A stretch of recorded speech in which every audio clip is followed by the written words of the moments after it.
Hi, Hefty here. What we're going to talk about now is your risk management section on your portfolio. And again, how you can combine some of your physical training, fitness plan information to use for all athletes. Again, we'll look at athletic training staff and support staff. You got to address how you're going to use them. Also look at overall risk management. We'll look at how to incorporate the adaptive athlete into your training, and then we'll do a couple workshops with templates that you can use as illustrations again in your final portfolio. So, number one, steps to safety 101 is we want to look at, you have to address this is right on the rubric, your facility and equipment inspection. Again, look at practice prep, area map, staff, players' responsibilities, and just a daily checklist. You want to have an emergency action plan, or an EAP. This is just steps in case of injury or emergency. One great thing to do is just have a field card. It's a great illustration where it just gives the steps, what you do and who you contact, and then the follow-up of that. Last is your athletic training staff and support staff roles. We're looking at injury prevention care within your program.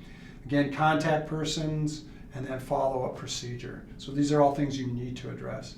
Again, SABIC, the textbook is a great resource, but there's tons out there from online and from just your own program experiences.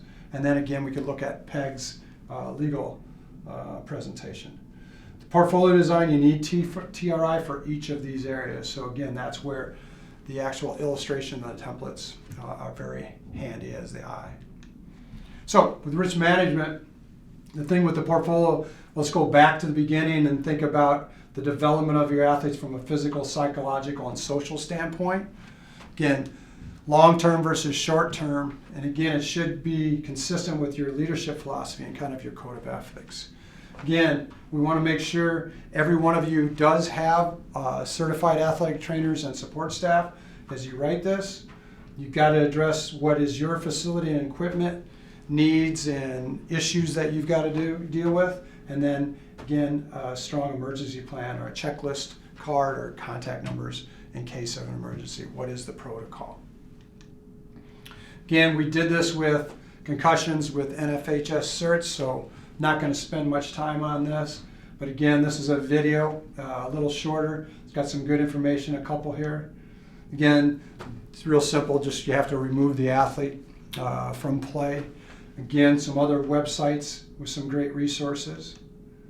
Key is, again, it's the recovery. It's the recovery phase. We need to be fully recovered, minimum of 7 to 10, could be longer. The key here in Pennsylvania is that a physician has to clear them. So you can talk about this in your staff roles, in your athletic training. Again, depending on what your state is and what their rules are. Again, the idea is it's better to miss one game than a season or a career. Another area you can look at is heat illness prevention, if that applies for your sport. Another great, you can pause here, video quick link with some information. Think about what we could learn or use in the portfolio there. Again, just listing some general symptoms, but then more importantly, then looking at prevention, hydration tips. This is that nutrition component that you can put into your fitness plans. You can also put this into your fitness, but also then again talk about it in your risk management. So we're going to pause here and do the first template that you could use in your portfolio. And we're going to build on this later on. But again, you're going to want to look at preseason, in-season, and postseason. Determine your facility and equipment needs, step one. Then look at safety concerns for the athletes. And then talk about these roles with your trainers, your staff, and your emergency action plan. So pause things here now. Go ahead and do your first draft of this where you look at those 4 areas and then divide it up into the 3 different parts of a year that's specific to your program. Again, it's great to make a safety card separate from that as your emergency action plan. All right, now that you've hopefully done the workshop, now we want to look at adaptive outreach in your sport. And again, it's talking about a real challenge for coaches, but it's a great opportunity, and it's inclusiveness within your sport and your team is what we're talking about. Please stop here and watch these videos. They're very powerful, they're motivational, and it gives you some great ideas if this is something you're not familiar with.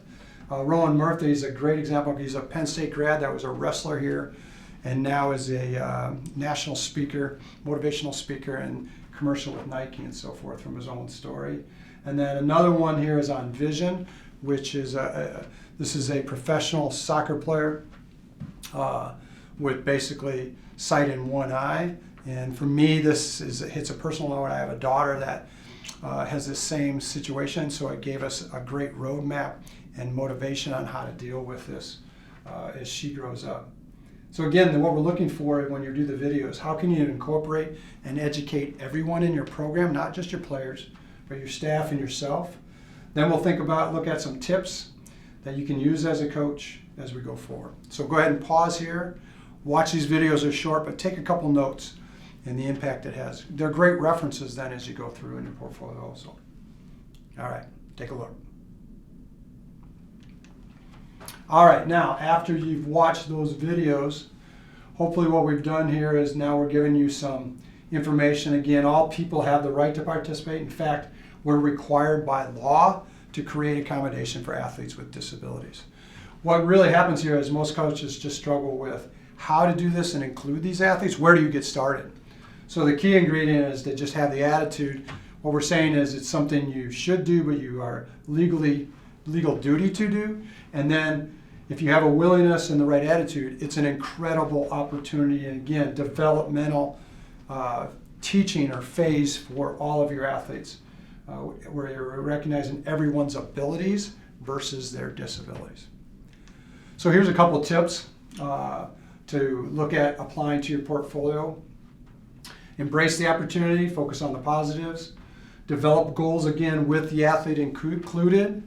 Again, empower the athlete to lead in the process. Collaborate with them. Again, they'll be able to tell you what you can do, they can't do what they believe they need to be challenged to do.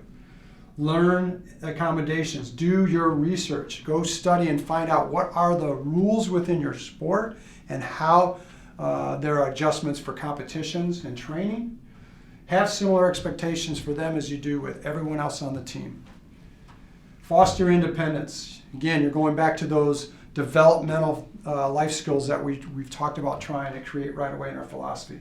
And then last and most important, go ahead and seek advice.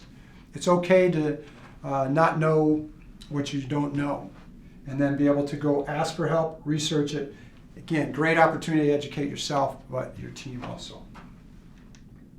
So stop here again. We're going to take that first template and go back and look at ways we can add into our teaching, into our add an adaptive plan. So pause it here again, the video, and again go back to that original template and now add in with some of the tips we talked about, how you could take any disabled athlete and have some adaptive plans to work with them. If you have experiences, stories are powerful, and providing an illustration, and then but specifically talk about how you're going to deal with athletes in your sport specifically. That's the I. All right. Go. Lastly here then, after you've done the workshops and the templates that you can plug in as illustrations, here's some great resources to give you some R's in the TRI. Penn State is kind of a leader in adaptive athlete training and competitions. There's also USA Disabled Sports and National Center on Physical Activity and Disability. Great links, great sites for you to use and with your adaptive athlete plan. All right, thanks.